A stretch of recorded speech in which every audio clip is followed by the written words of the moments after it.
Dans cette classe, nous allons apprendre à modifier l'apparence des solides créés dans SolidWorks en appliquant le matériau, la texture et la couleur. Nous allons commencer par l'application de couleurs, puis ouvrir le fichier affiché, rendu disponible dans cette classe, et allons-y. Nous avons un accès rapide aux paramètres de couleur via le volet d'affichage. Voir, en cliquant sur le rectangle affiché dans la colonne Apparence, nous pouvons sélectionner l'option Apparence et choisir la couleur désirée dans le gestionnaire de propriétés.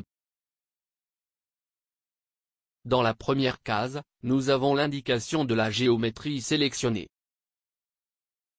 En cliquant sur Supprimer l'apparence, nous supprimons les couleurs ou textures appliquées. Dans l'option Couleurs, nous cliquons sur les couleurs et avons automatiquement l'aperçu montrant la couleur appliquée. Choisissez la couleur désirée et confirmez la commande. Notez maintenant que le rectangle dans le volet d'affichage affiche la couleur appliquée. Pour appliquer ou modifier l'apparence de l'ensemble du solide, nous pouvons également cliquer avec le bouton droit sur le nom du fichier dans le gestionnaire de fonctionnalités. Les paramètres de couleur et de texture peuvent être appliqués à chaque feature individuellement, il suffit de cliquer sur la fonctionnalité et sur la barre flottante choisissez cette option. Ouvrez cette autre pièce et nous appliquerons une texture, sachant que certaines textures ne seront disponibles que si PhotoView est installé et RealView activé. PhotoView dispose d'une vaste bibliothèque de textures et de matériaux et RealView ne peut être activé que sur les cartes vidéo approuvées par SolidWorks. L'application de texture peut être effectuée via le volet des tâches. En développant Apparence, nous avons des dossiers avec des options de texture. Nous développons le dossier plastique, sélectionnez plastique transparent et avons quelques textures affichées. Nous faisons glisser la première texture sur la pièce et voyons que la barre flottante nous permet de choisir si nous voulons l'appliquer sur un visage, une caractéristique, un corps ou tout au long de la pièce. Nous appliquons partout sur la pièce et voyons que la pièce est devenue transparente. Explorer et appliquer d'autres textures, se familiariser avec cette fonctionnalité. En utilisant cette autre pièce, nous verrons comment appliquer du matériel.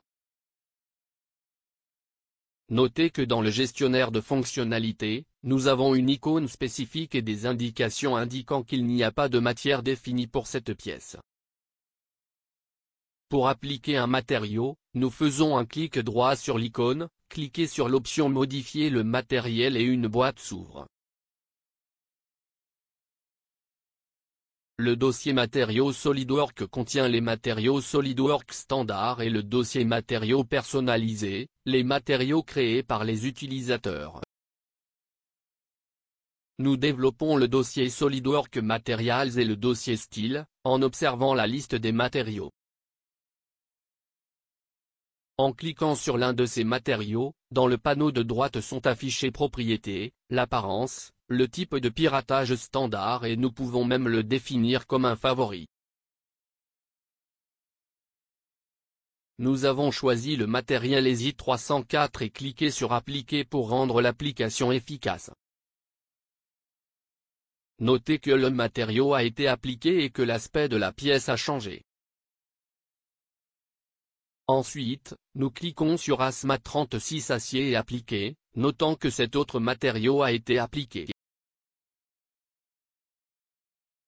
Nous appliquons le matériau EASY 1020 et cliquez sur Fermer pour terminer l'application du matériau. Voir que l'icône Feature Manager indique le matériau appliqué à la pièce. Après avoir appliqué le matériau, nous pouvons vérifier les propriétés de la pièce en accédant au menu Outils, Évaluer, Propriétés de masse. Notez que nous avons la densité, la masse, le volume, la surface, entre autres informations. Nous avons vu dans cette classe comment appliquer des couleurs, des textures et des matériaux à nos modèles, en les laissant avec l'apparence désirée.